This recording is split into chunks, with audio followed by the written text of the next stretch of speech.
to play basketball with friends. Since getting together with Sina, all my free time belonged to her. I accompanied her everywhere, took care of her, and had no time left for myself. That wouldn't be the case anymore. I needed to live for myself now. After an exhilarating game with my friends, we sat on the benches by the court, drinking water. My friends joked, "We thought you'd forgotten about us since you got a girlfriend.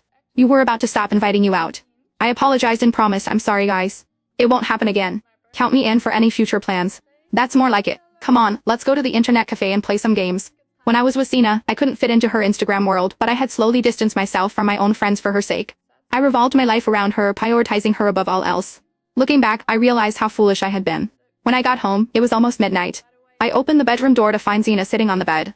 She frowned and said, "Ezra, why are you back so late? I had to order takeout for lunch and dinner." It was awful.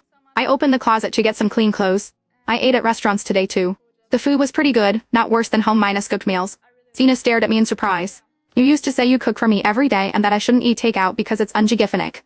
I was wrong. Living in this society, if you can't cook, you have to get used to takeout food. A flash of anger crossed Sina's eyes. "You say you're not angry, but you've been out all day without a single call or message and you didn't come home to cook for me." I replied calmly, "I'm not angry. I was just hanging out with friends. My phone died so I couldn't call."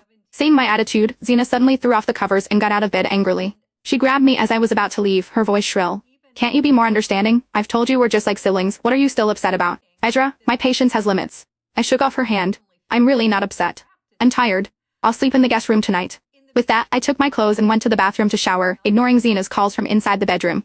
That night, I slept soundly for the first time in a long while. Sina was a restless sleeper, kicking off the covers several times a night. When we slept together, I never got a full night's rest, having to get up multiple times to cover her.